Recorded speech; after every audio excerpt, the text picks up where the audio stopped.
I want to start a podcast. Why?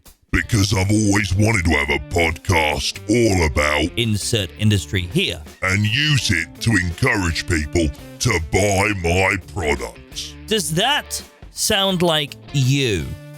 Is that what you're thinking now? Or is that what you've thought in the past and then found it didn't work out for you exactly as you expected? That's because you found your what. But the most successful podcasters have taken a step beyond that. They found their why. But what is a why? Let's find out. When you think of podcasting, you probably imagine dull, poor quality, distorted conversations being held between people you'd never ordinarily listen to, even if they were in the same room.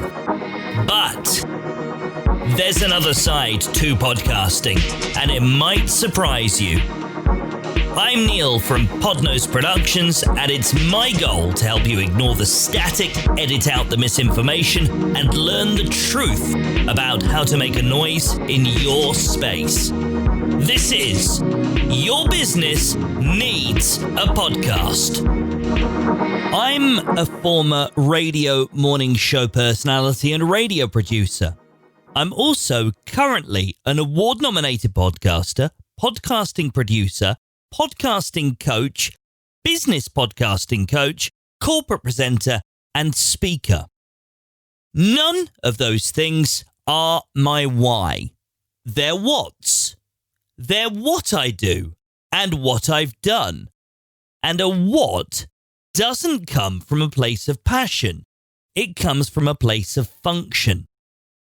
To really succeed in anything, and not just podcasting, it's really important to establish a reason for doing stuff. Your why. For instance, let's talk about Brian. Hello. Brian is a car showroom boss. Chances are he's living a what?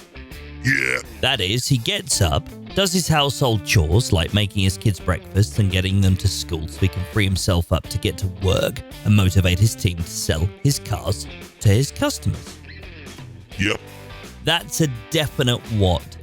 So, in that scenario, what is his why? My guess, it's probably something like, Make money so that I can pay the bills and not have to force my wife to get a second job. that's really not a very inspiring goal to move towards, is it? And the chances are you won't ever move beyond that situation very quickly because there's nothing really enticing you towards greatness. Let's take that same chap, Brian, Hello again. and this time let's improve his situation by trying to find him a new motivational why. Brian is still a car showroom boss, but now he's discovered his why. And what is it, Brian? I want to contribute to a more sustainable planet. Oh, okay, that's definitely not a throwaway why. So, how are you going to strive to achieve that why, Brian? I'm only going to sell cars that run on zero emissions and work towards implementing good recycling schemes for my used car trade-ins. Brian exists. I've changed his name because he doesn't want his wife to know he's trying to stop her having to get a second job. They had a big row this morning, and now he's all... That We digress. The point is, knowing your why is what can be the difference between you setting up a podcast that lasts a few episodes before you get bored by the lack of results, and starting a movement for change that uses podcasts as its platform and creates tremendous and enriching results. Look at some of the biggest podcasts on the planet. What is it about them that makes them so successful? Why does one particular podcast do really well, but another very similar one absolutely tanks? It's more than likely down to the why. You might think to yourself, This is all great in theory, Neil, but how does my why help my business's podcast become huge and successful? Well, to answer that, let's go back to Brian. Really? I'm busy, selling some pretty decent zero-emissions cars. Will this take long? Oh, hush, Brian. I'm helping you spread the message of your why here. Brian's why has led to him taking a decision that's changed his life. He realized that taking steps towards reaching his goals would be pointless if people didn't know about it. So, he started a podcast. It's called Cleaner Emissions. Turn the key to a better future for our planet. Now, his why has become a very clear what. And that what has thousands of subscribers in his town. And he's getting thought leaders and decision makers from across the automotive industry on his show to help him bolster the message through their educational statements. As a direct result, other car showroom bosses in the surrounding area are realizing they're getting left behind, so they too are exploring options for stocking more sustainable vehicles.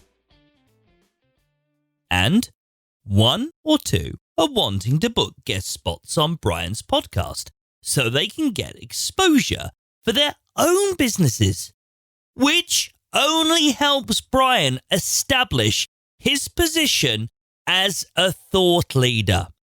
Suddenly, Brian's wife doesn't have to get a second job. Thank God! Because Brian's profits have more than quadrupled, as both a direct and indirect result of his podcast.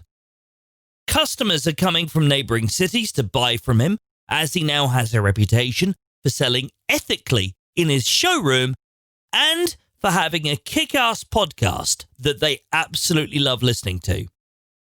And all of this was made possible by Brian's why. Disclaimer: the aforementioned podcast is a fictional one that I've invented for the sake of proving a point. Don't get annoyed with me because you wanted to subscribe to it. But it is a great idea for a podcast, isn't it? Hey, car traders, you can have that one for free.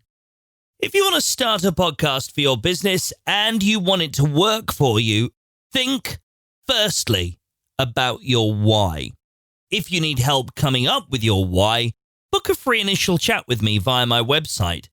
It's podnose, podknows.co.uk. And please, I urge you, before you start recording a single word for your business's podcast, establish your why. Get together with your closest team members, make notes, come up with keywords, come up with your goals, and establish your why. Your podcast likely won't work without it. Okay, Google, find me a surprising podcast of the day. Okay, here's the surprising podcast of the day. The Know, Like and Trust show with Britney Gardiner features guests talking about building a brand and making it visible. You can find it through Britney's website, which is BritneyGardiner.com. Direct link to the episode in the show notes. But I love how the latest episode featuring Angie Trueblood is going to upset a lot of people on LinkedIn because it talks all about robotic pitches. There are the personal pitches I get, and they're just wrong. And, we can gracefully decline that. No big deal, right? But then there's the mass pitches where I get an email and it's like, "Dear Know, Like and Trust show." And I'm like, cool. You should have some sort of filter in your data aggregation that makes it very clear this isn't a person's name. It's not that hard. Or I'll get things to "Dear Say Hi," because my email address is sayhi@BritneyGardiner.com. And I don't even read them. I delete them because if you're not going to take a few minutes to personalize, why should I even consider? Well, and when the intro, like that greeting of the email is robotic. I actually have it in my Instagram handle, a hater of robotic pitches. But when you see that, you know that nothing else in that email is going to be specific to you, your show, or your audience's needs. It's just a boilerplate email that's going out to as many people as they can find with the hopes that something will stick. It's like throwing spaghetti, up against a wall and seeing which pieces stick. And we all know LinkedIn is heaven for the master of the robotic pitch. Well, that's it for another episode of Your Business Needs a Podcast. But don't worry, episode 6 is on the way, and that one is all about effective podcast promotion and the danger of the iTunes chart lure. Until next time, see ya!